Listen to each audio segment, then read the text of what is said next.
What's up, everybody? Happy Saturday. Welcome to the Protect Our Queens podcast presented by Basketball Society. With me, as always, my partner in women's basketball crime, my brother in Christ, Martin Sories. I did it backwards today. How are we feeling? Got to bounce with it. You got to bounce with it. It's all in the shoulders. You don't know about this, Marcus.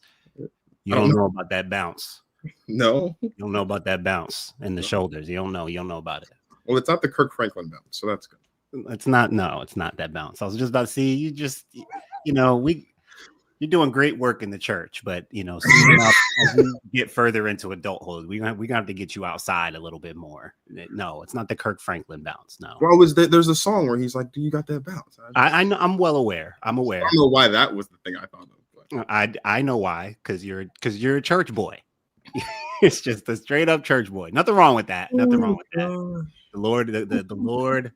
The Lord is good, and He smiles on us and on Protect Our Queens. Good to have you guys here who are live. It is a Saturday afternoon. We're live right now.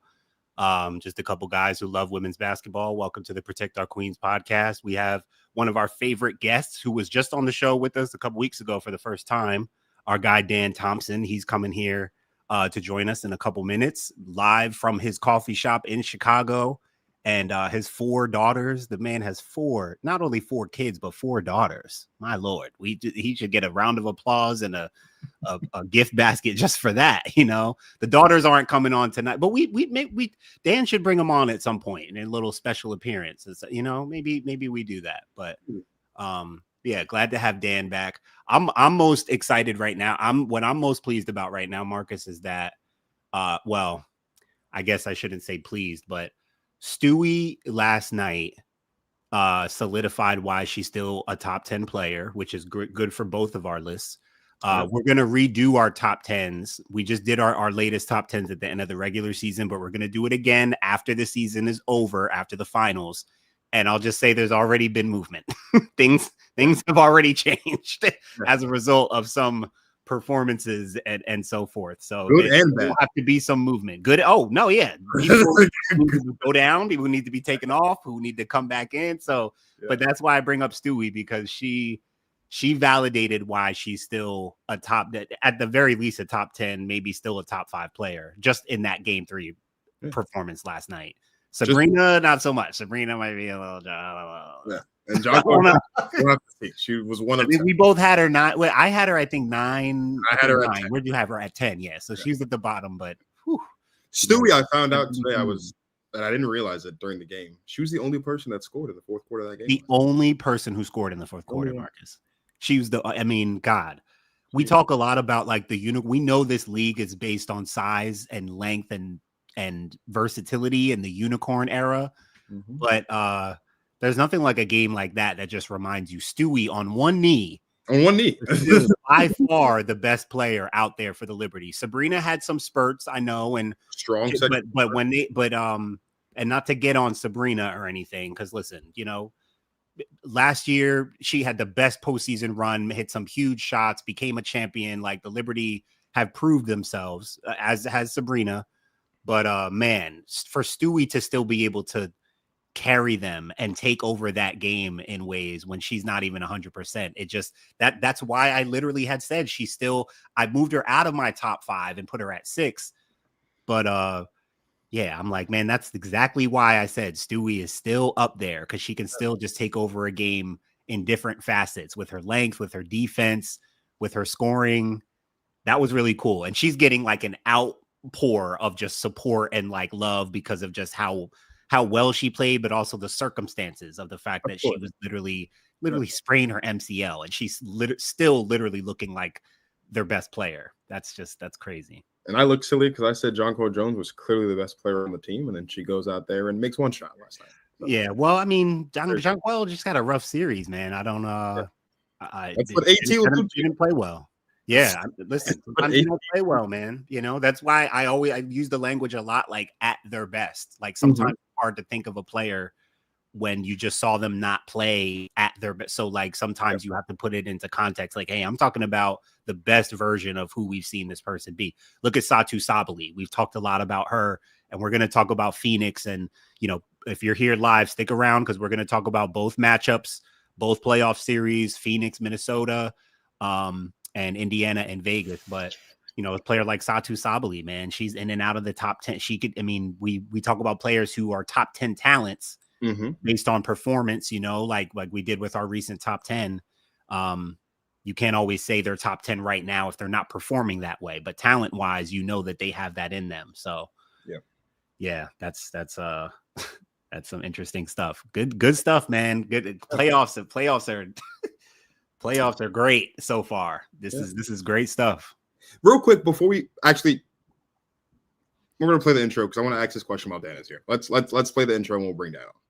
Protect our queens. They told me Asia Wilson wasn't marketable, bro. Do you practice this? Was this spur of the moment? Is Juju Watkins better than Caitlin Clark? I feel like people have been saying that already. I mean, there's the argument that she was the best point guard as a rookie last year. I still think Arike is a better basketball player than Sabrina Ionescu is. Nafisa Collier is unstoppable right now. Maybe, just maybe, Nafisa Collier is breathing down her neck. Asia Wilson knows it too.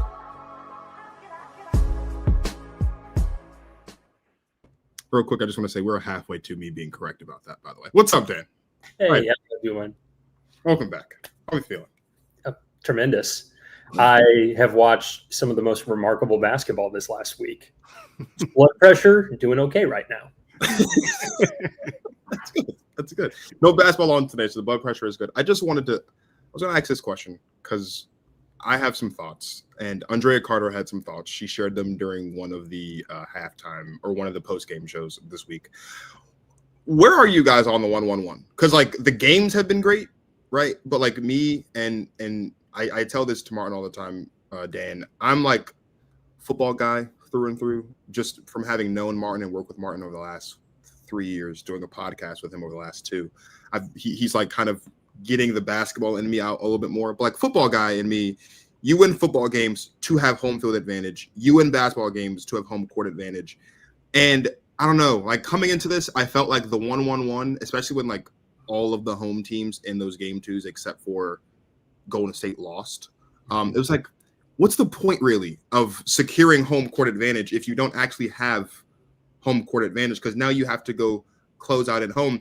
Andrea Carter made an interesting point where she was like, she feels like with the new format, the punishment for losing game 1 as the home team isn't significant enough, but the reward for winning game 1 if you're the road team isn't massive enough. And she was like, well, if the road team wins game 1, then they should get game 2 and game 3, unless the higher seed wins games 2. Or if, you know, the home team wins game 1, then they should keep game 2 at home. Are you like, we've had good games, but like, where are you guys at on the 1-1-1? Do you like the 1-on-1 format? Do you want it to go back to the 2-1 format from last year? How are you guys feeling about the first round format now that we've seen it for the first time in 10 years? I think this is going to be really short term because I think their vision is probably a 50-game regular season and then 5-5-7. So I think this is really short lived. As of now, I mean, I've been watching old tape of these single elimination games in the last couple of weeks. I think we're way better in terms of equity right now than we've been in the past. And I don't know, if you're particularly a top 3 team, I think that the imbalance of your success over the years should account for any of this variance in the schedule. That's my personal opinion. So I am okay with it, but like I've mentioned in the past, I just haven't been as sustained in engagement with the W over the years. So, I mean, it's produced excellent basketball and it's highlighted the product in a magnificent way. And that's what I care about more than anything else. Yeah, I don't like it for the players, but as a fan, I think it's been great.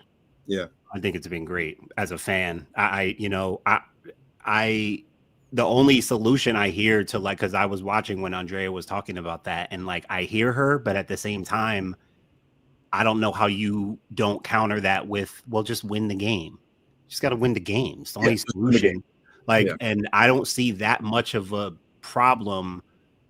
The biggest problem I see is for the players themselves. As a fan, like, I don't see a problem with, like, I mean, you get home court. 2 out of 3 of the 3 games are at home. That's still home court advantage. Yeah. Like, you know what I mean? So I don't think anyone's losing home. I didn't really follow her argument that well. Like I hear where she's coming from, but I'm just like, if you the lower seed gets one game at home, like if you win the first game on the road and you're the lower seed, you just stole home court, because guess what? You can close out back at your place if you win just win two in a row, win the 2 games. I think it's the idea that, like, if you're the higher seed, you win the first game, go on the road, lose the second game.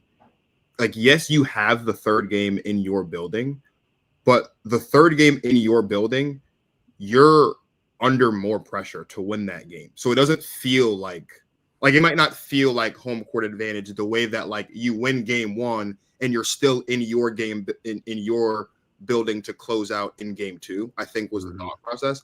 I think for me, really, the only series where I thought the 1-1-1 would have been an issue for, as far as the quality of the games, would have been the Liberty Phoenix series, because it's an East Coast team and a West Coast team, and the travel there. And I mean, game 2 was a blowout, but if that were the only game 2 that was a blowout, I think that would probably help that argument a bit more. But we saw blowouts, and like the Indiana Fever game was pretty much a blowout as well for the most part. Like Indiana, so it's just an interesting component. I think then again, like, this doesn't really become an issue because, as I've said to you, Martin, before, once we get to 18 teams in 2030, I'm pretty sure the playoff announcement for 2031 is that we're going back to just East-West playoffs. And so then you have a 1-1 series where you're doing, and by then, obviously, there'll probably be a best of 5, like you're saying, Dan, but like that switching won't matter as much because you're switching with teams that you share a coastline with, right? Yeah.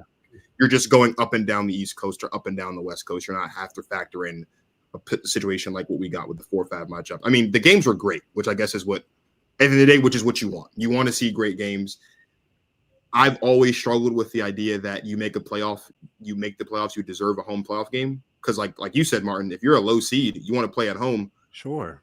Win game 1 or game 2, you get game 3 in your building. Like, that's just that logic applies both ways. Yeah, but it's nice that, like, Golden State got to have a home playoff game, win or lose game 1. So like last year they had the 2-1, so like if the first 2 games were to the higher seed last year. So like that part I like about it too. Again, from a fan's perspective, for the players, to your point, depending on the 2 teams and the travel, like, it can be more gruesome than some other examples. But yeah, I think the best of 3 has made this first round like very, very tense, very one game at a time, very, like, I mean, listen, Seattle could have won that series. Like, I like when it's set up where, okay, either team could come out of this and win, because we know how close the margins are competitively between all these teams in the W.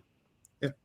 Look, let's jump right into it. We have semifinal games starting on tomorrow. Actually, both games are tomorrow, and we're starting off our conversation today with the Fever and the Aces. The Fever won their first playoff series in a decade, Dan, by knocking off the Atlanta Dream.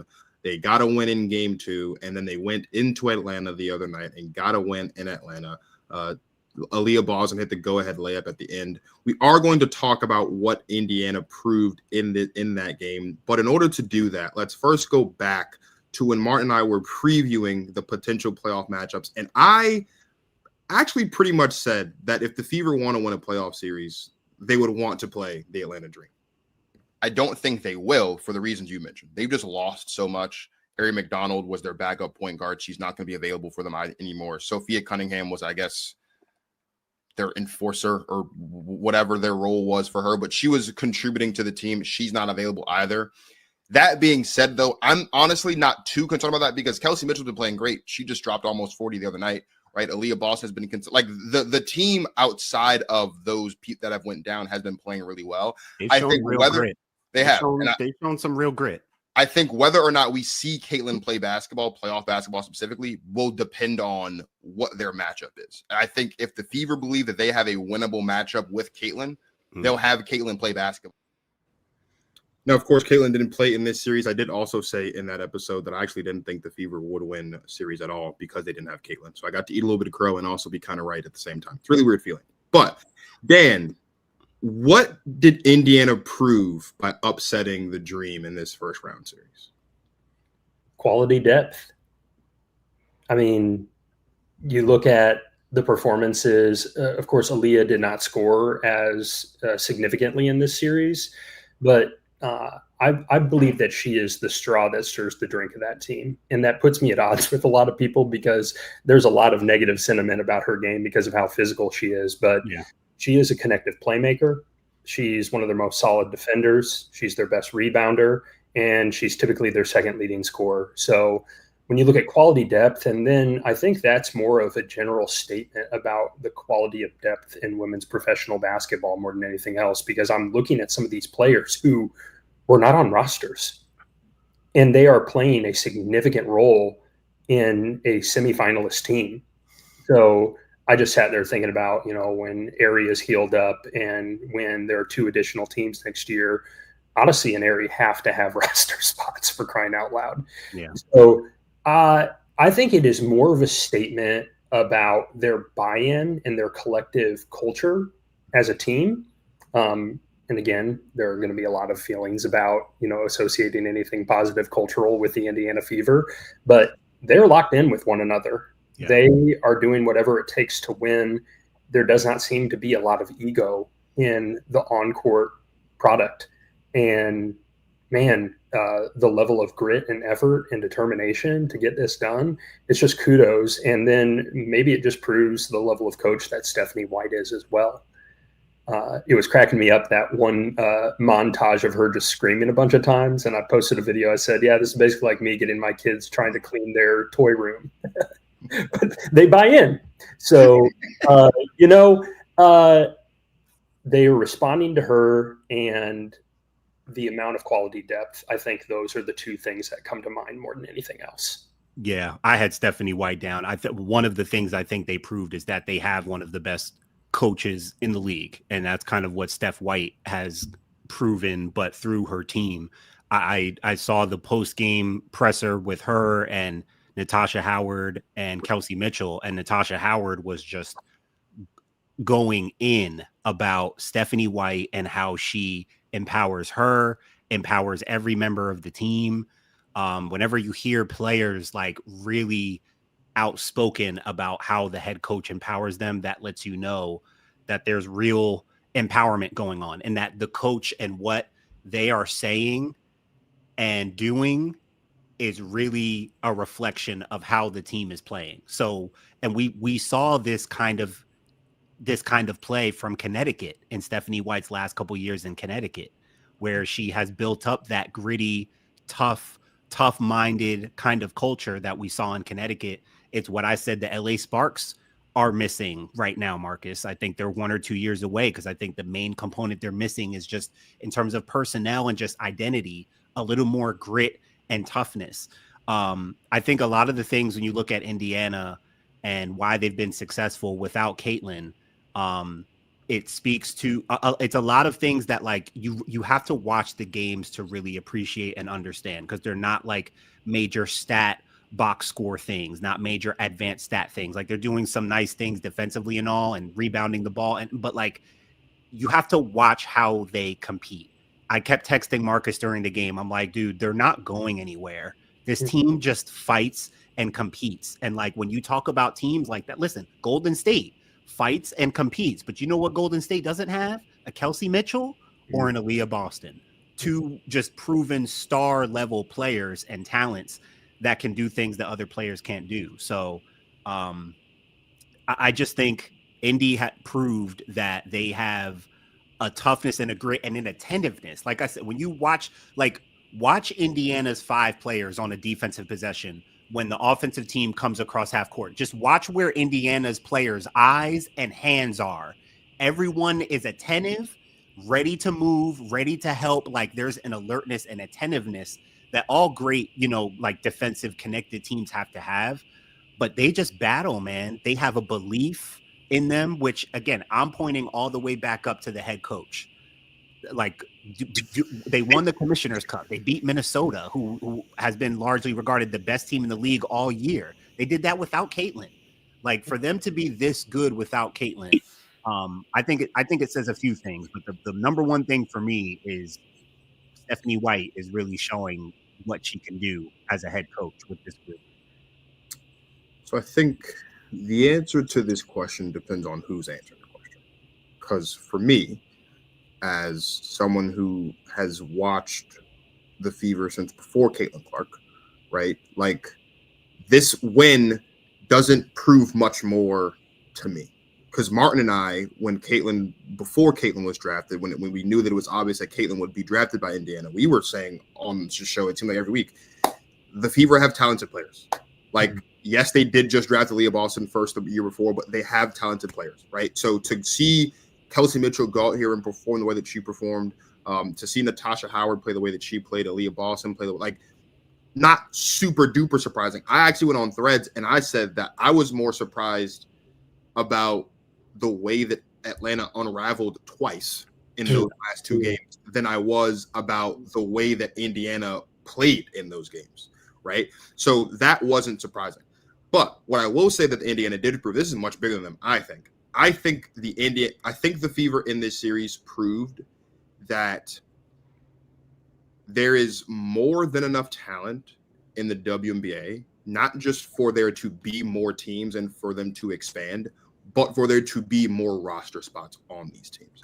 And I think that might be like a really weird and a really abstract takeaway, but I think back to when it was initially announced that Golden State was going to be added to the league, and I was at my dad's house and we're talking about it, and I said, Dad, like, expansion is good.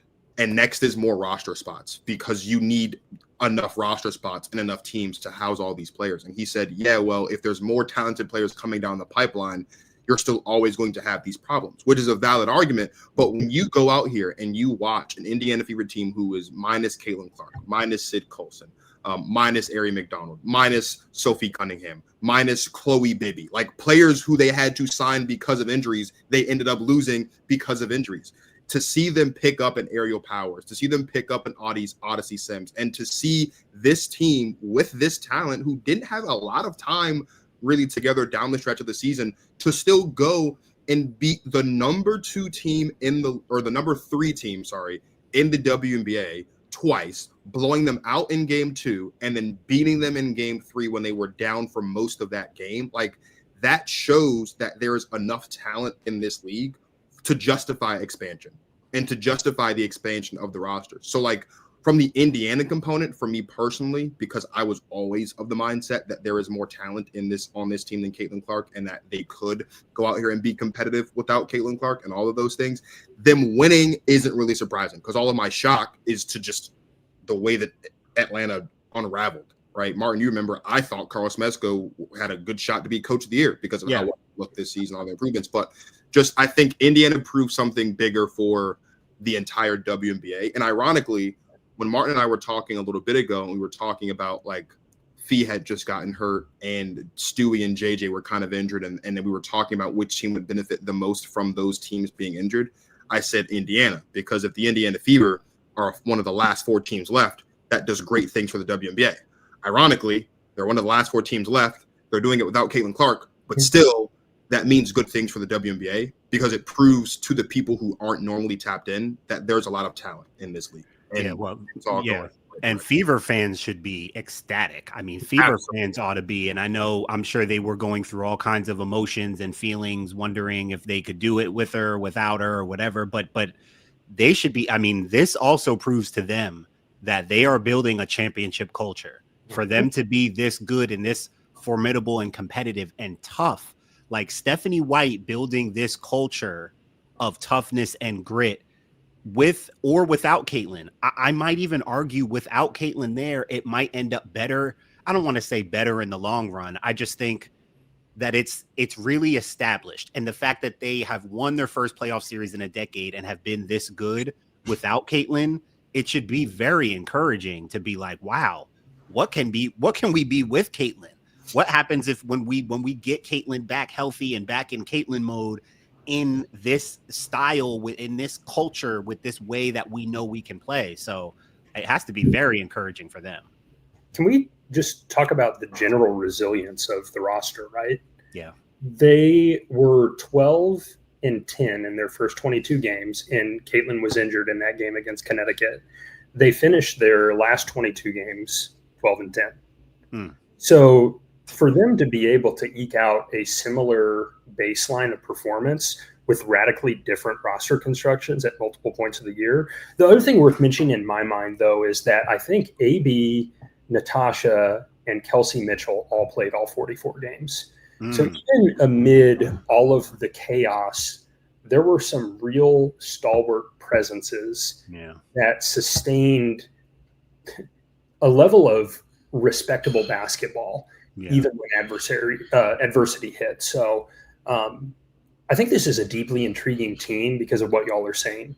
There's this magnetism to Caitlin Clark for the broader kind of newer fan base. But what they have between their walls is special in terms of the quality depth. And I'm excited to see them have an opportunity to display that more. And yeah, the arrow's got to be pointing way up, you would have to say. Yeah. And frankly, I'm just going to say, like, I'm not going to give Caitlin credit for what other players are doing, of course, but we know that Caitlin has a big influence on the fandom and the energy behind Indiana Fever basketball ever since she got there. And there are fans right now today supporting that team, even with her not playing, because of her. They're going to the game. They're still selling out the games and stuff. Not to say they're selling out just because of her, that it's the team that's still performing. But the aura of the Indiana Fever starts with Caitlin Clark. And she was the one who created that momentum of fandom for them since she's been there. And so I think even with her giving players confidence, like, you know, I know there's been different kinds of discourse about Caitlin's antics on the sideline and all that stuff. But in terms of how she treats her teammates, you see her up, clapping, yelling, like she putting stuff on Instagram, like, here we come. Like, she is so imagine being Lexi Hall or Brianna Turner or Shea Petty or one of these players, and you got Caitlin Clark in your ear, like, yo, shoot that thing. Like, do your thing, be you, like, compete, you know? So there's a lot of competitive aura that they've been able to create, from the head coach to even Caitlin herself. It really is fascinating. Like, it really is fascinating and impressive. We're going to shift gears and dive a little bit deeper into the Fever's matchup against the Aces. But before we do that, we're going to take a quick break and come back on the other side. Yo, shout out to my brother Martin over there, man. Basketball Society YouTube channel, Protect Our Queens podcast. Yes, man. Shout out to the WNBA. We love y'all, and we got to keep showing them love. Okay, history is literally repeating itself right now.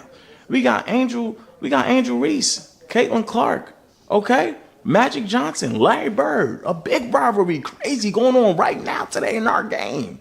We got to show them some love. It's a lot of dudes say they couldn't do half the stuff that they do. We got to give them that love. Now, let me explain something to you. A lot of layups, okay? A lot of three-point shooting. That's what you're going to get, okay? But we got to protect our queens at the end of the day. What are we talking about? Protect them. They deserve it. Lots of layups, lots of three-point shooting. And you know what's ironic, Marcus? In basketball, generally, whoever's playing, it's generally a good amount of layups and a good amount of three-point shots, especially in the NBA. Especially nowadays, especially in the NBA. That mid-range is, like a delicate product, right? Yeah. Exclusive. Right. Yeah, that's a fact. So we switch gears now from the Indiana Fever pulling off an upset against the Atlanta Dream to now going into a best-of-5 series starting tomorrow against the Las Vegas Aces. And the question becomes, Dan, how can the Fever push Vegas? And I'd like to just add on to that, just on the spot, because we saw the Storm push Vegas last series as well. I mean, Martin mentioned the Storm very easily could have won that series. Do you think the Fever can push Vegas in the same way or to the same extent that we saw Seattle push them in the last round? I think they can. I do not know if they will. The individual that I saw on the screen there a second ago, Kelsey Mitchell, I think is the key to this series. I just put together a compilation of 5 minutes of her turning the corner and making ridiculously difficult layups over massive defenders. Obviously, it's a different kind of story when the back line there is Asia Wilson, but I think she will present issues for the entire guard fleet of Las Vegas. Not to say that Jackie can't defend or that Dana Evans is not also fast. But I think they're going to need a big series from her, and they're going to need to help her hunt her looks in order for them to have a chance in this series. And she's shown us for an entire year now, and now an initial playoff series, that she's up to the challenge. So I would guess that this is a 4-game series. That would be my guess. But I think it's possible. I just think it's less likely. From the standpoint of Seattle didn't deal with the injury issues that Indiana has. And at the end of the day, they got to rely upon NECA and Skylar and Slim and freaking Dom Malonga acting like she's just the amount of growth that woman has shown just within her rookie season. So I think they can. I think they have it within them, but they also have not faced the Las Vegas Aces as they are presently constructed and playing. And I think that might be a shock to the system come game 1 tomorrow. Just a quick point on Malunga, because I did want to say something about her. I mean, if Seattle is making sure that she is their future, that is a huge bright spot for them. I was just thinking about, Marcus, how Malunga, remember what Ziggy told us from Women's Hoops Masterclass, and he's been watching Malunga, Dan, since her days in France. Like, he came on with us before the draft to give us some insight into her, because everyone was saying this girl, the French girl Malunga, is going to be a top 3 pick. Most of us hadn't really seen much film on her. We were just starting to kind of see stuff. Our guy Ziggy, Women's Hoops Masterclass, he had eyes on her, brought some film, gave us some insight. He told us straight up, she'll be the best player in the league one day. Her prime is 10 years from now. Told us that straight up. And I was just thinking, Marcus, think about how Malunga, and Dan, I saw the thread you put up about the progression of her stats from like the first 12 games to like the next 20. And the numbers show her progression. But man, Marcus, I was thinking about how she just spent a whole year with NECA.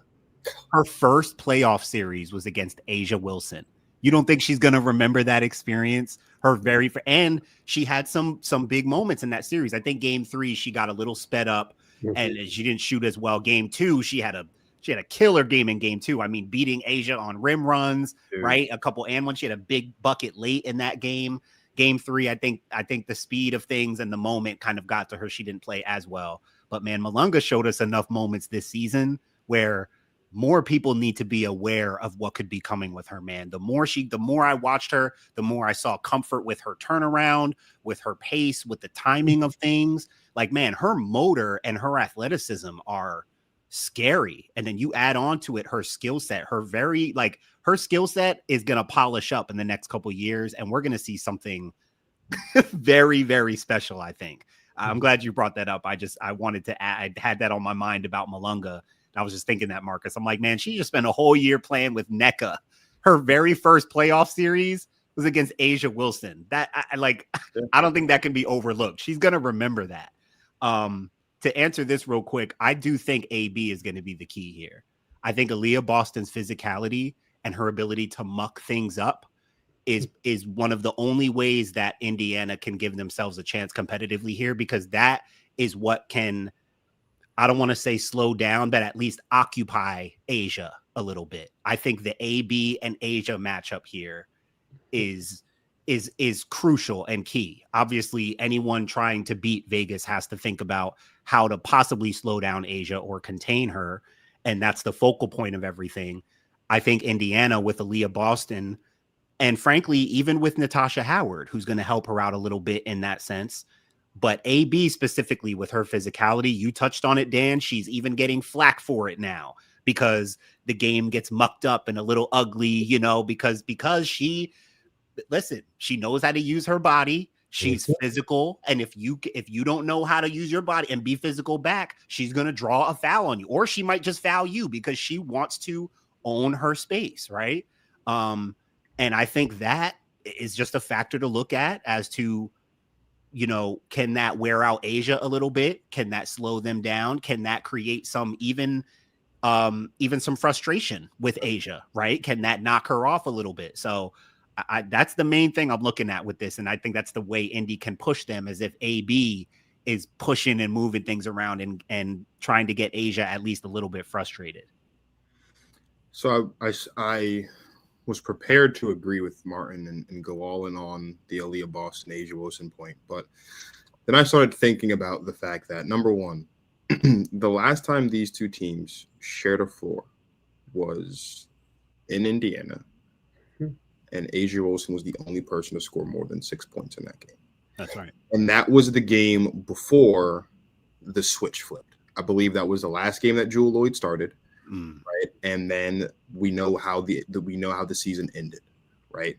So not only have the Fever not seen the Aces as presently constructed, hot, and with this new setup of Jewel coming off the bench, the Aces haven't seen this version of the Fever either, because they didn't have aerial powers at that point in time. True. Right. And if I remember correctly, I don't believe Ari McDonald was hurt at that time. I think she played. I think she was in that game. Yeah. Ari McDonald's not there. Sophie Cunningham, I think, may or may not have been hurt before that. So there are several players on the Indiana side of things who were in that game who have since gotten hurt, who are no longer on the team.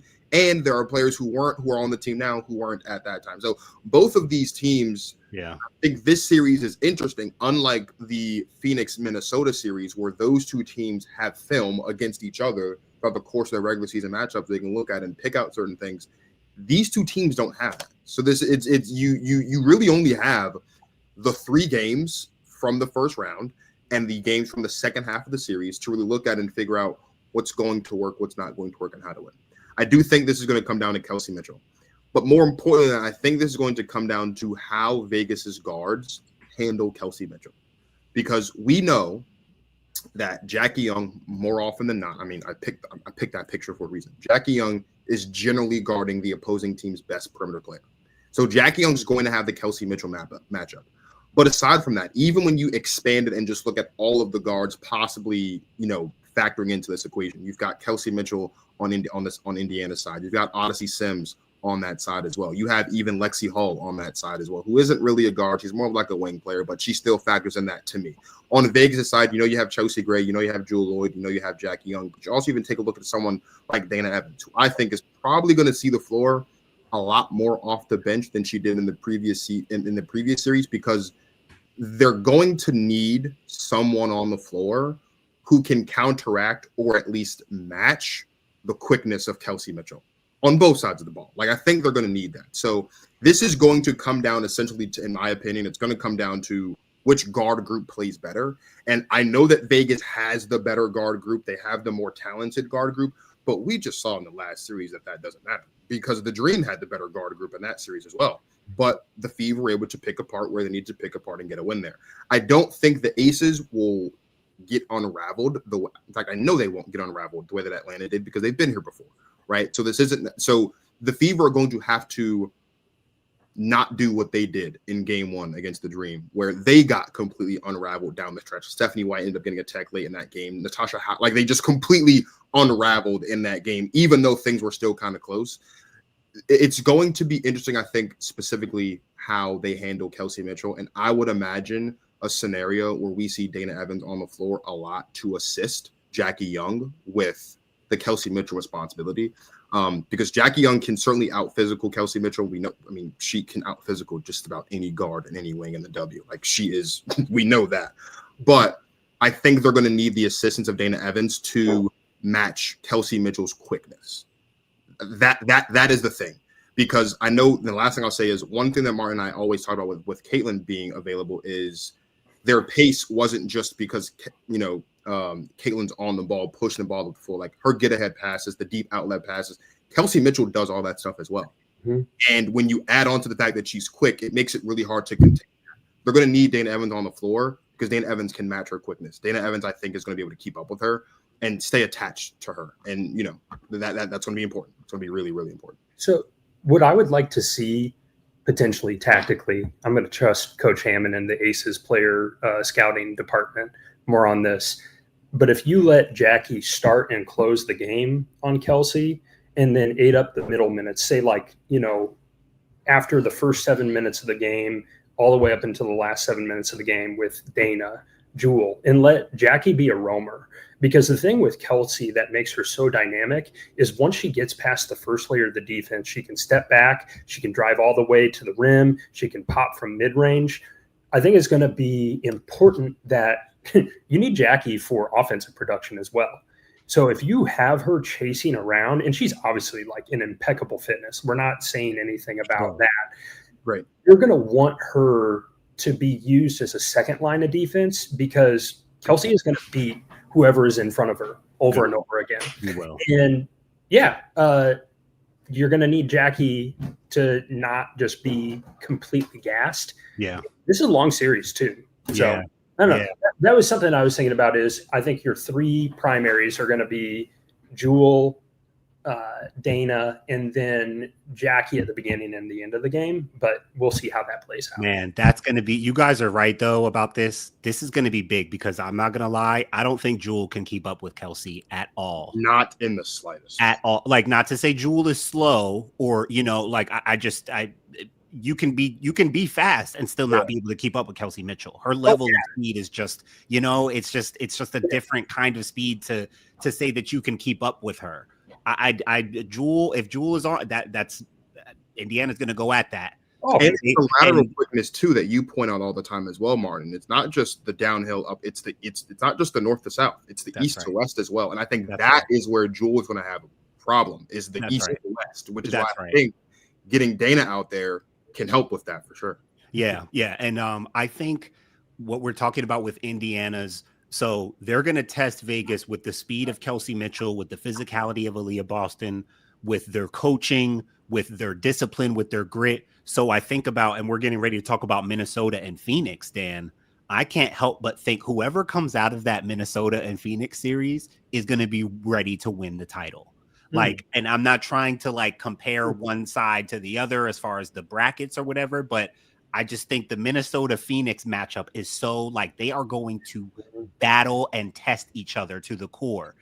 Indiana's going to, you know, listen, Indiana's not at full strength, but the way that they're playing right now, their belief and their discipline and their grit. Like, hey, I wouldn't be surprised if Vegas swept this. I wouldn't be surprised. A couple close games, maybe one game by more. I'm not trying to. I don't want to say I believe Indiana can be competitive. I'm just saying I think Vegas is, you know, they are that much better, that much more talented. If they're playing their best basketball, they could win 3 games straight and be done with this. But I am giving Indiana the credit to say Indiana is not going to stop competing. And so in that sense, I think they are about to get Vegas ready for, because I always think about that, Dan. I'm like, how is this matchup going to prepare? How does the road and the matchups prepare you for the next matchup, the next round? Are you being tested enough? Minnesota, Phoenix, whoever comes out of that is going to be, I mean, they might be a little beat up and a little battered, right? But battle tested and ready to go. Right. But they're going to be battle tested, bro. You know what I mean? They're going to come out of that. Who is next? Vegas, come on.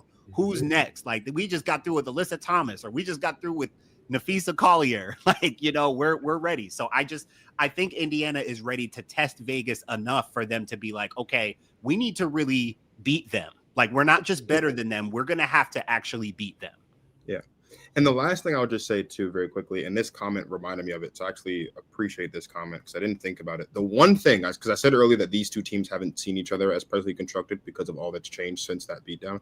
I love this. The one thing that I thought about is the one thing that will remain the same no matter what is we're going to see a lot of high ball screens. Yeah. And handoffs. Whether it's Aaliyah Boston as the screener or whether it's Natasha Howard as a screener. And if you guys remember, before the Aces flipped this switch, when they were flirting with 500 the first half of the season going to the All-Star break, the one thing that Becky Hammon consistently lamented about and consistently raved and ranted and raved about in post-game pressers, in pre-game pressers, in those disgusting in-game coaching interviews that need to stop is Vegas's inability to guard the pick and roll.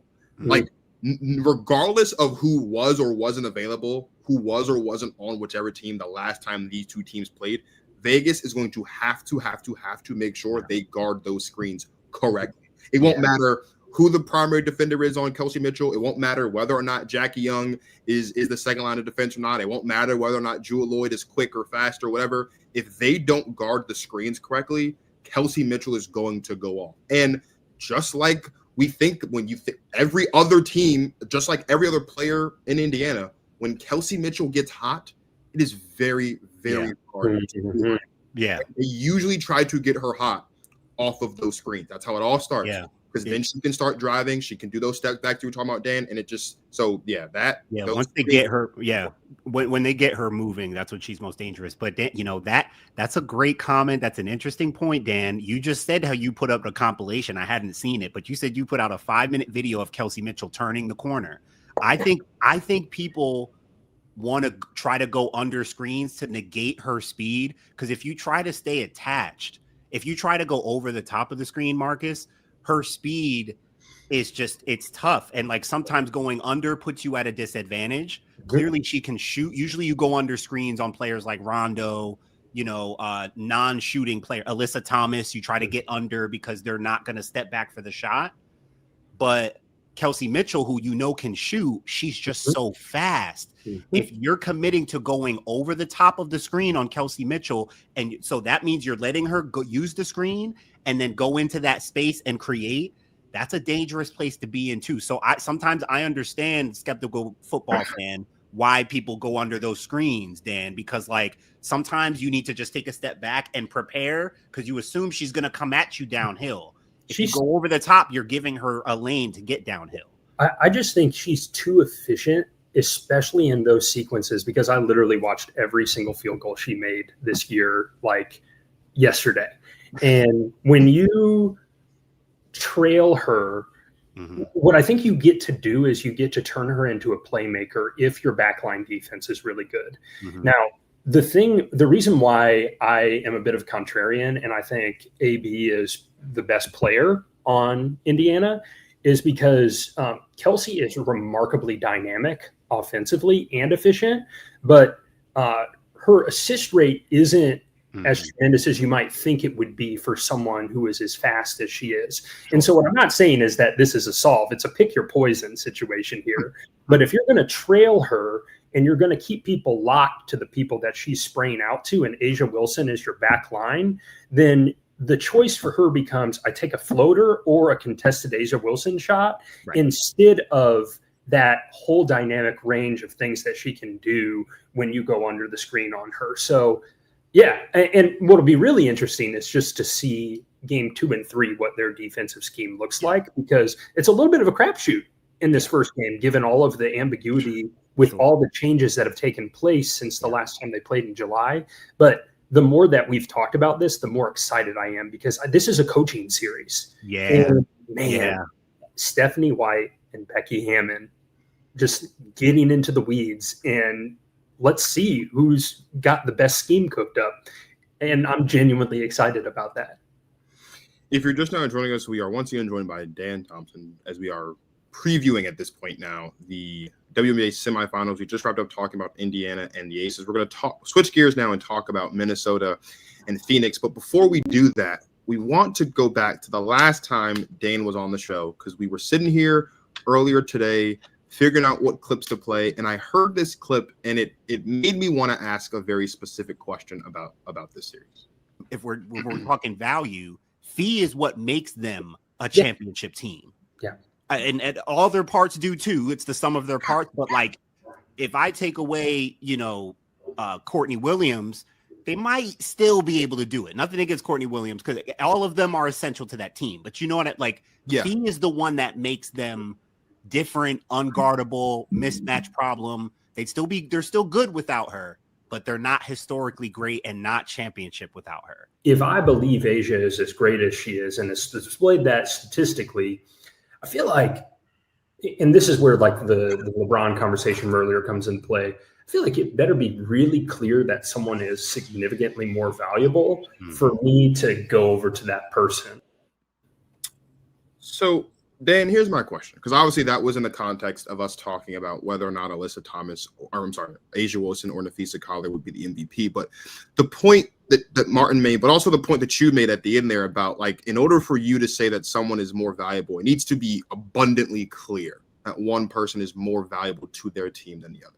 And when you look at this series and this matchup particularly, we saw the Lynx match up with the Sun last season in, I believe, in the second round. So we saw these two players match up in the playoffs last year. Alyssa Thomas is obviously now in Phoenix. So my question for you, Dan, is given everything you know about Alyssa Thomas and the Phoenix Mercury, given everything you know about Napheesa Collier and the Minnesota Lynx, which of those two players are more valuable to their team and why? I think it's Napheesa Collier because I think we might be talking about something Big Three related here in a moment. But the way that Phee elevates her supporting cast, and let's not forget, AT is elevating her supporting cast. Right. But Kyle Copper and Satu Sabali are those women with or without AT. Do we say the same thing about Kayla McBride and Courtney Williams? Who are both excellent in their own right. Sure. Are you going to what Napheesa Collier are you going to get? Because she has been efficient and she's been effective since she's returned from her sprained ankle. But the first 2 games of the playoffs last year, she scored over 40 points, did she not? That's right. So what Phee are we getting? And both are excellent. But I think in order for Lynx to take this next step in this particular matchup, you're going to have to see Phee go back a little bit into that complete bulldog dominator mode that she was last year. And so in the context of this series, I think Phee is more important to the success of her team than AT. Just because of, I mean, it's going to be a scrum. Yeah. It's going to be a physical series. And how is Phee going to handle that? Yeah. So not particularly well articulated or long-term thought out, but I think that she needs to be the type of world beater that she was in last year's playoffs for this to be a convincing series win for the Lynx. I couldn't agree more, Marcus. I couldn't agree more. I think Phee. So I'm answering this more, Marcus, in the sense of who's in the context of this series, who's more important to this team, to their team for this series. Okay. I think Napheesa Collier absolutely must outplay Alyssa Thomas in this series. I think that's what we're looking at. I do not necessarily think that Alyssa Thomas has to outplay Napheesa Collier because I think she has Satu Sabali. And I think I think Alyssa Thomas has to be great. She has to be what she's been, and that is great. And that's the centerpiece of her team, right? I don't think Minnesota can afford for Napheesa Collier to not look like the best player on the floor going up against Alyssa Thomas. I don't think that's possible. So I think Phee is more important because I couldn't agree with Dan more.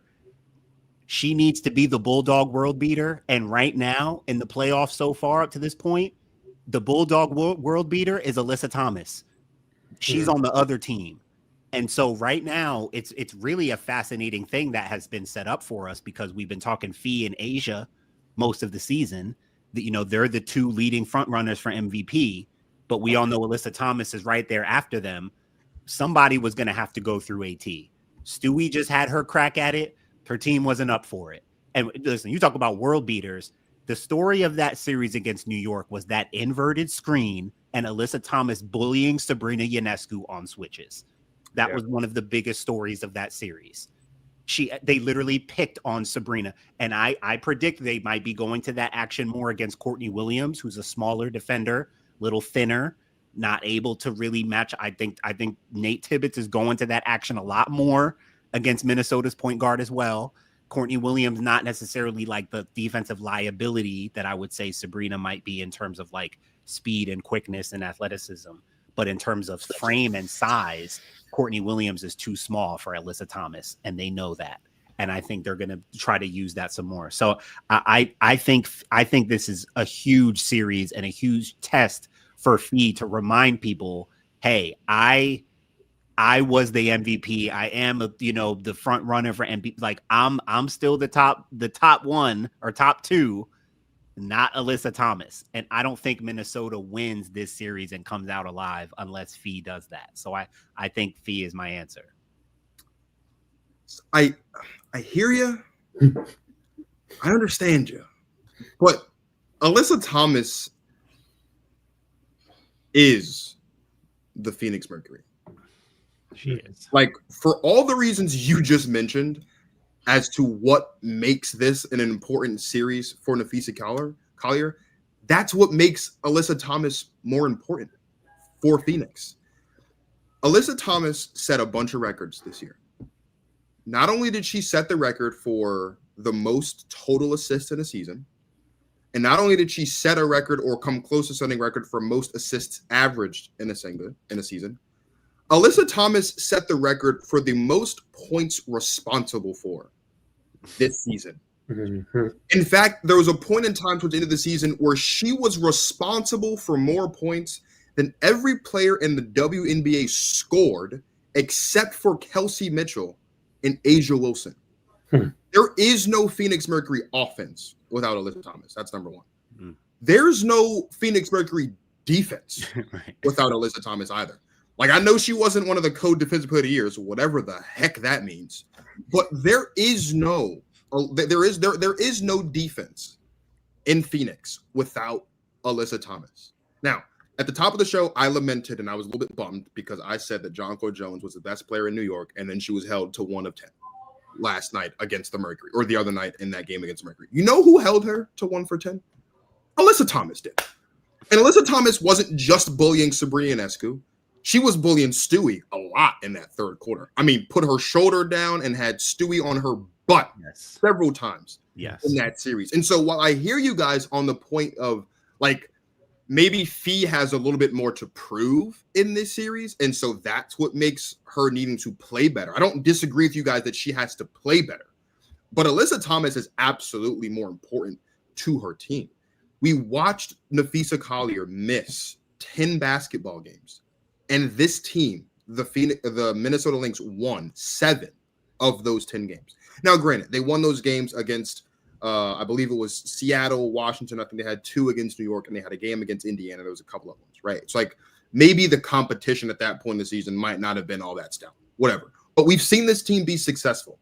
This team is built well, and this team is more than capable of, and the players on this team are more than capable of rising to the occasion in the event that Napheesa Collier just so happens to have an off night.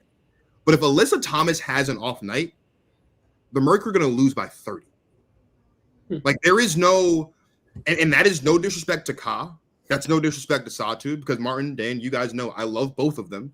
But that's just how important Alyssa Thomas is to this team. The Phoenix Mercury aren't a playoff team without Alyssa Thomas.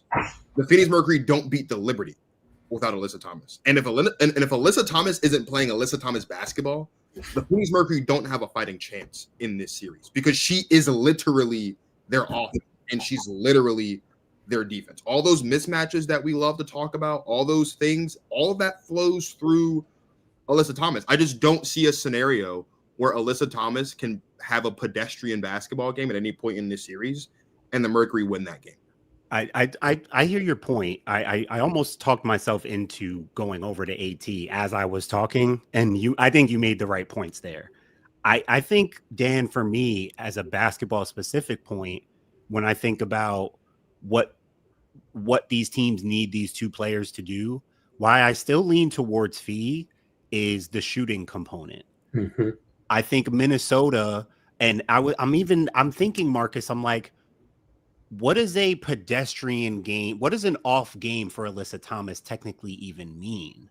Like, what does that act like? I'm not saying she doesn't have, but I'm just saying, like, you know, she only averages like 11 points a game. So what are you saying? Like, but I don't know if we can fairly measure. It's not like she averages 25 and in an on and off game, she only scores 10. Yeah. So like, what is an off game? That's why I think an off game for Alyssa Thomas, which might be like, I don't know, 7 points, 8 rebounds, like 6 assists. Like, she's still going to do something, even if it's an off game. Satu Sabali, Kalia Copper, Sammy Whitcomb had a game this year with 38. She can shoot the cover off the ball. Dewana Bonner, I mean, they do have other players that can, and by the way, they already do those things because AT doesn't take on the scoring load. Napheesa Collier has to score. So and she has to do for her team that AT doesn't. She does score, but they don't rely on her scoring. So I wanted to look this up while we were talking, and I looked at the first 2 games of the semis last year between Connecticut and Minnesota. In those games, Phee averaged 14 points and 10.5 rebounds and 4.5 assists in the first 2 games. But the key, and I think this is where like I'm focusing my point toward, is she shot 33% from the field in those first 2 games. Now they split those 1-1, and these are obviously like very different teams, different roster construction. Sure. The matchups, I think, with like Phee and AT are going to be relatively similar. So the last 3 games of the series, if I go toggle to that, she averaged, I want to say, 27 points, 12 rebounds on 60% shooting. I think that's what I mean in terms of the difference of what Napheesa Collier are we going to get, because the defense is going to be there. The attention to detail is going to be there. I do think that this is a matchup wherein they need her to be the person that's pushing 30 points a game in order to get there. I think Alyssa Thomas, an off game, to Martin's point, is like, I've seen her have games of like 14, 5 and 5 this year that the Mercury won handily. And I think those things can replicate themselves because, similar to Phee, her defensive intensity is going to be there regardless of whatever her offense looks like. Right. So in an odd way, I don't disagree because I don't see the strength of your point, Marcus. It just has more to do with which of the massively important people I think is going to be importanter in this. So this is one of those where I'm like, yeah, you're making great points. And also, I think this is also very important. So, and how special to get 2 top 3 players at the peak of their powers. I'm so jacked. Just head to head, man. How they respond to each other is going to be huge in this series. How Phee responds to the defense of Alyssa Thomas, which is physical and tough and gritty. How Napheesa navigates that is a huge part of how successful Minnesota will be on offense. And Marcus has been reminding us how good Phoenix's defense has been. They held New York under 75 points in all 3 games. All 3 games under 75. If we're looking at games like, and listen, Minnesota can win low scoring games. That's what I love about Minnesota. They can win high scoring. They can win a 3-point battle. They can win a game inside. That's the mark of many great teams, where they can win in different ways. So I don't think Minnesota is going to back down from a physical, defensive, low scoring game. They can play that game, right? So that's what makes this matchup like so fascinating. I think the quickness and the athleticism of Phoenix's defense is what we're going to see Minnesota have to adjust to mainly, because the way Ka and Satu and now Dan, they're playing without a traditional big. Nate Tibbetts is going full on small ball with DeWanna Bonner, AT, Satu. Like, they don't play with a traditional center. So their defense is able, the switchability, the flying around, and not just that, but like, they have defensive mind. Kahleah Copper is a high level defensive mind. She will blow up. She will blow things up because she sees things ahead, and then she's athletic enough to act on it. Same thing with Asatu. So they're going to test Minnesota for sure with that defense. That's a fact. Yeah, that is a fact. I want to, just for us to wrap up, we've talked about Alyssa Thomas and Napheesa Collier. It's Dan, you're right. This was leading to a big 3 conversation. So in order to do that, let's go back to when Martin and I were talking and reacting to whether or not Phoenix could win a championship after they acquired DeWanna Bonner.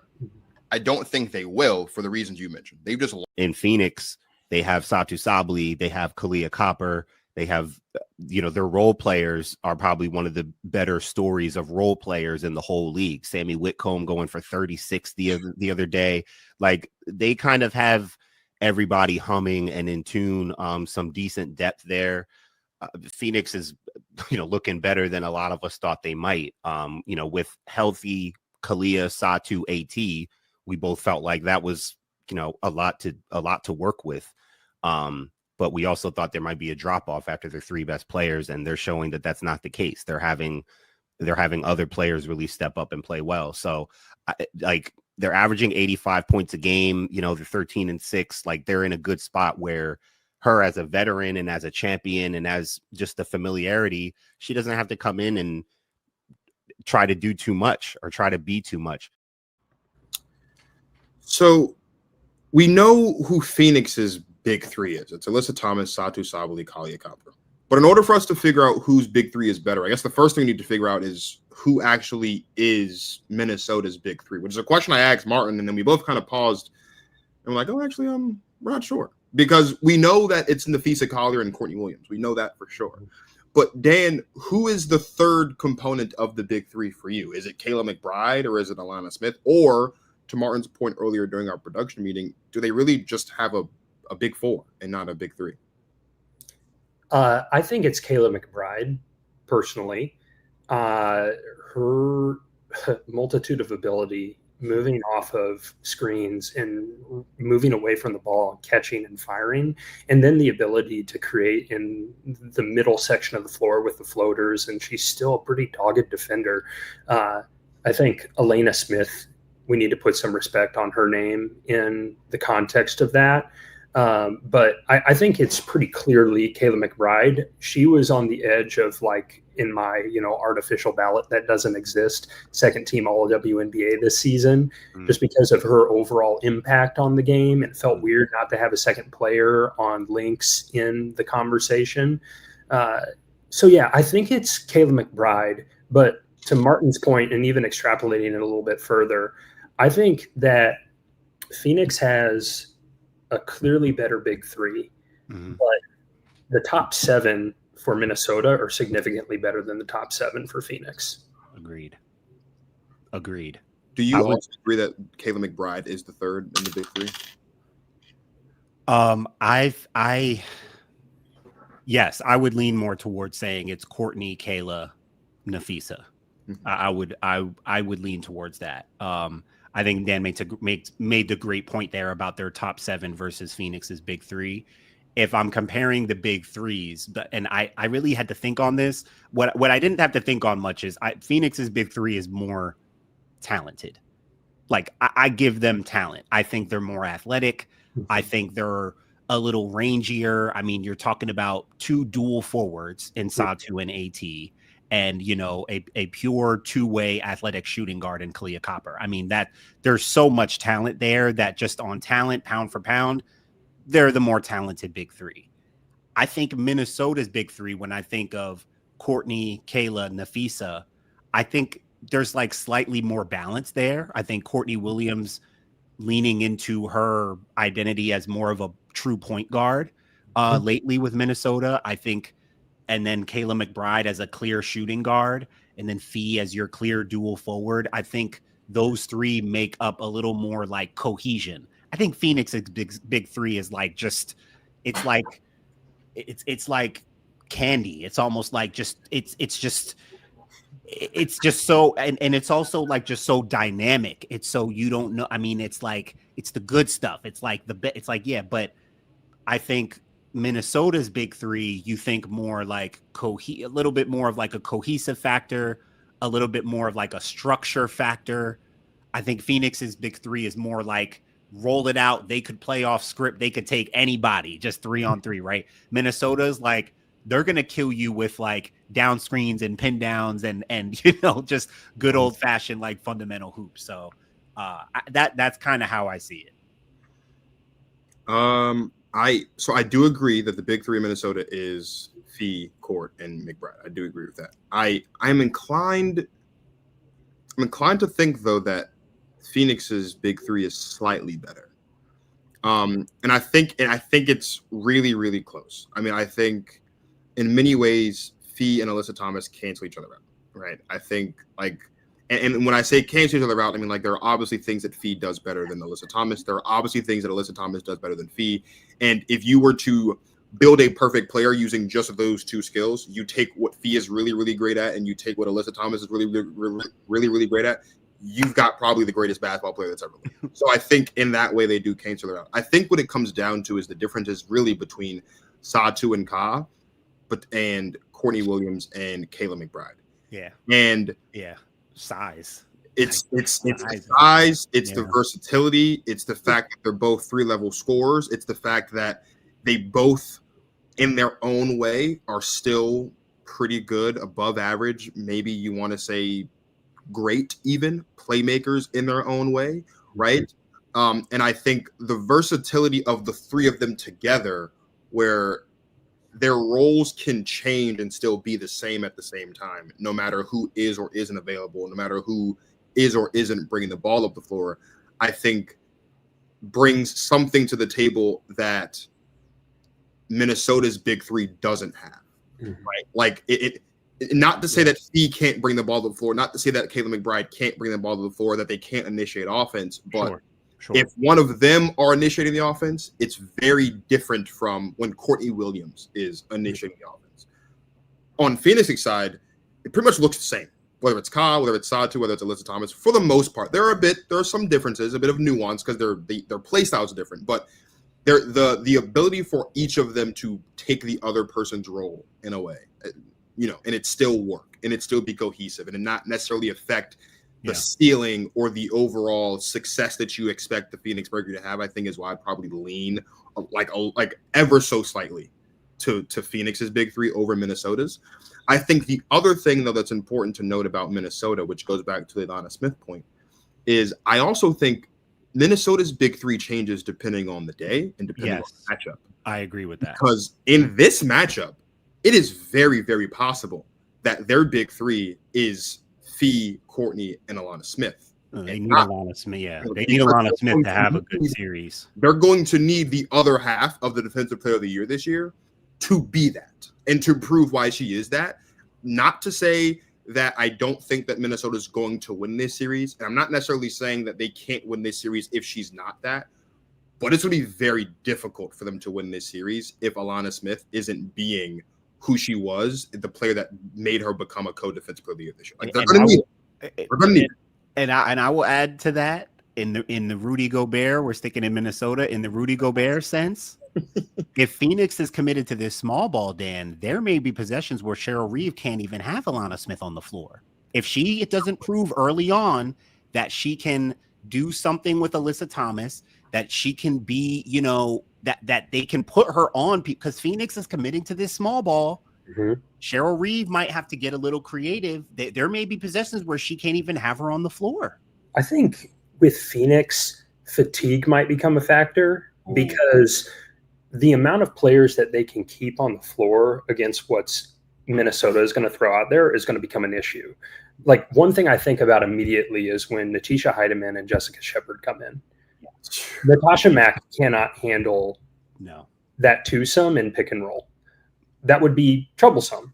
And I think you've even seen Phoenix begin to lean away from that a little bit more, not to dog on her game or anything. It's just from a specific standpoint, she is going to need to handle matchups that are not favorable to her every time that she's on the floor. So, yeah, and Jessica Shepard is just so dang good. She's good, man. I'll never forget Jessica Shepard had a good game earlier this year, and Martin called me and said, "This Shepard girl is good." The first game of the season. The first game of Minnesota's season, I said, yo, this Shepard girl is about to be a difference maker for them. So you ever look at like a playoff matchup and you'll look at plus minuses in the box score at the end, and you'll see like a bench player got thrown in for one team and they only played 6 minutes because the coach recognizes schematically, whoa, this ain't going to work. Right. That's why I think like this big seven, if you will, is so vital when we talk about the Lynx, because they don't have drop off. Yeah. They are a level of effective regardless of who is on the floor in that top seven. And I think Akoa Makani might have some issues in this series. I think Natasha Mack might have some issues in this series. I even think Sammy Whitcomb might have some issues in this series. Yeah. So we're not dogging on people. We're talking about the 4 final teams in the WNBA playoffs. Yeah. This is a different level. Yeah. And so I think Phoenix, they're going to have to expect more of their big three and their core group. And Lynx are going to be mismatch hunting. And Cheryl is not – she is not going to do anything but throw the kitchen sink in this series. So I am very intrigued to see what games 3, 4, and 5 look like. If you're looking at even someone like DeWanna Bonner at age 38 having to play 30 plus minutes every single game, right? And then foul trouble. So I know that this is skirting away from the initial point, but interestingly enough, I think the margin of this series, since so many of the great players balance one another out on both sides of the ball, is going to be what happens in those intermediate minutes, like at the end of the first, beginning of the second, end of the third, beginning of the fourth. I think that is where this series is won or lost. Absolutely. And I think that's where you're going to see the depth and the role players, how their impact is really felt. Dejanay, I think this will be a big series for Dejanay. How have I not been talking about Dejanay? Right. Like, of course, she's new, but like that's a cheat code. That's a cheat code. And this is exactly the kind of series you got her for. Because this is going to, again, there will be defensive, ugly games. The game will get mucked up a lot because both of these teams are so competitive, so dialed in defensively. So Dejanay is going to make her presence felt. She's going to be one of the reserves for Minnesota that really show like, okay, does Phoenix and I don't think Phoenix has a Dejanay, and I hate to make it that like 1-to-1, but it's like, I can't help but look at, do they have this? Does this team have that? And it's like, Phoenix doesn't have a Dejanay. She's going to be huge for them. Kalia Copper is going to be in hell. Seriously, think about that. When you're playing against the Lynx defensive unit, and then you see coming in fresh Dejanay Carrington, like, right. Come on. No drop off, like you said, no drop off. Man, this is gonna like. I'm telling you, those two teams now and momentum. I'm big on momentum, Marcus. Momentum wise, it feels like Phoenix has there's something happening there, right? Like do we all agree there? Like, again, I'm not picking them. I'm just saying just on momentum, it feels like Phoenix has a lot of, they just beat the defending champs.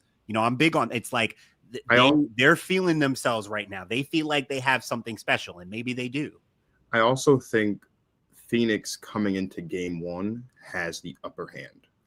And I said this when Martin and I a little bit ago, like a week or so ago before the playoffs started, we were trying to figure out between Atlanta and Phoenix, which team had the potential to make it farther. And I said, look, Phoenix's road is tougher because you've got to go through the Liberty and you have to go through the Lynx just to get there. But I think they're more likely to, because I think they're built for it. And when you have the kind of series that you have against the Liberty, and more importantly, I think when you win game 3 the way that they won game 3, I don't want this to sound like I'm taking a shot at the Valkyries, because the Valkyries did make Minnesota earn it in that fourth quarter of game 2 because they had to come back from down 17. But the Golden State Valkyries are not the New York Liberty. One-legged Breonna Stewart or not. Bet Nigel Laney Hamilton available or not. Bench players playing or not. They are not the New York Liberty. And I think Minnesota, having not played a game in what is essentially half a week, because their series wrapped up in the middle of this week, and now they're playing again on Sunday. Think that hurts them? Whereas Phoenix, they're rolling. They've played every other day, and that every other day continues with a game in Minnesota on Sunday. I just feel like they are more prepared, and we could see them come out to a better start in the first quarter. And I think the series is going to go 5. I do think that, and I am picking Minnesota officially because I think we're going to get Aces Lynx. But I have been saying all season long. This started actually in the offseason when Martin and we had a guest on the show, DJ Treacy. They asked me who I thought were the best teams in the WNBA through the season. I said the Phoenix Mercury, and one of the reasons why I mentioned is because I thought that they could cause matchup problems early and often in a series against the Minnesota Lynx. So they've played every other day, and that continues on Sunday. Whereas the Lynx have been off for a couple of days. I think they're feeling a little bit better, and I think they might come out stronger in game 1. I do think that I'm leaning towards, though, I think in a series like this, I'm leaning towards Minnesota feeling good that they got some rest before they'll need it like this. Like I tend to lean towards the team that just played 2 days ago. They're in rhythm. Like even as a player, like I remember feeling better about like, yeah, we're going to keep playing. Like we just played 2 days. We're still in rhythm. We're still in game rhythm. Right. But I tend to think in a series, gearing up for a series like this, those few extra days off, we might see Minnesota in game 1 looking a little more fresh than Phoenix just based on that rest. I think that's possible. But the bumps and bruises that Phoenix gets in this series are just going to be on top of the bumps and bruises they got the last one. They're used to it, though. I told Martin earlier this morning, I was like, I think this is going to be a really physical series. And going back to your point about Alana Smith, whether or not she might be able to play in this if they're playing small. Not only that, like there might be a couple players that we see just can't play because they just can't handle the physicality that Alyssa Thomas and the Phoenix Mercury are going to bring to Minnesota for what I expect. You saying they're going to hurt these girls? You saying girls are going to get bodied on purpose? Not on purpose. I watched Alyssa Thomas put her shoulder in Breanna Stewart 5 different times and put her on her butt every time. I'm just saying. You need to get one of those supercuts of when AT runs into people and you see him sliding and they keep out of the arena. And they're like sliding all the way back to New York. Yeah, I'm not saying they're going to hurt them on purpose. I'm just saying, No, I know. I was just asking, are you predicting that people are about to get hurt in this series because it's going to be so physical? So non-ironically, a thought that I had about what, I also believe that it's going to be Lynx and Aces. I think it's going to be Lynx in 5. I think it's going to be Aces in 4. I would not be surprised if one of the rotation players for the Lynx is not available for the finals. Wow. Mm-hmm. That's what I'm talking about in terms of physicality. And the same thing could go for Phoenix as far as that goes. Yeah. Frankly, if we're talking about having to go up against Aaliyah Boston, there might be someone from the Aces who's worse for the win. Yes. It's like Tara Labrum or something. When we talk about physicality, and I think it's just such a misnomer for people who don't watch the WNBA game, I don't think they understand what we are about to witness in both of these series. It's going to be rough and tumble. Literally. This is what we've told people from the beginning with the, people think they were just picking on Caitlin. It's like, no, guys, guess what? This league has been physical. Equal opportunity. It is an equal opportunity physicality league. Yeah. Like, I don't know what more else you need to see. But on the Leah Boston physicality point, I meant to add in this note earlier, what she does to clear driving lanes. A lot of people don't notice that either. I mean, a lot of times you'll see Kelsey Mitchell get an open driving lane or someone get a layup. It's like, no, AB cleared. She cleared the way. She does her work. She does her work early and as the play is developing. So little things that she does like that really are like, that's what makes her great. That's her impact on that basketball team. It's really good. We all have Minnesota and Aces in the finals. We do. Dan just said Minnesota in 5, Aces in 4. What's your prediction, Martin? I'm with Dan. I'm rolling with Dan. Got the same thing. I think it'll be Minnesota in 5 as well, but I don't think the Phee are winning a basketball game in this series, bro. Okay. I like that confidence. I don't think they're winning a game, and if they do, I feel like it's got to be game 1. They got to try to steal game 1. I don't know. It'll either be game 1 or game 3. Those are the options. I'm imagining. My bet is it'll be game 3 because they're gonna. I think they go into that game at home. I mean, that's the wall. Yeah, sure. They're gonna have to figure it out, and I think Kelsey Mitchell and Aaliyah Boston they could pull one out at home. Probably combined for that could happen. Yeah. To this point, I'm already looking at tickets for game 3 because I live 2 hours from game 3. Yeah. So I'll let you guys know if that ends up. Yeah, let us know, man. Yeah. It's an interesting environment. Put it that way. Well, yeah, that's a good way to put it. Yeah. Well, would that be your first playoff game, Dan, in person? It would be my first playoff game. Wow. Yeah. That'll be cool. Yeah, keep us posted. Yeah. I would love to get to see it live. Getting to see Asia against Sky earlier this year. Oh my goodness. Yeah, I remember you told us about wow. So anyhow, this is a good time. This is a good time to be a fan of basketball, for crying out loud. We just have so much good stuff ahead of us in the next 2 weeks. Yeah, it's a great time to be a fan of women's basketball. It is a great time to be a fan of Protect Our Queens even. If you haven't already, thanks for watching. Make sure you subscribe to Basketball Society so you don't miss any future episodes of the Protect Our Queens podcast. It's always a pleasure to have our guy, Dan Thompson. Dan. the myth, the legend, Dan the man. We appreciate you for stopping by with us on this Saturday afternoon.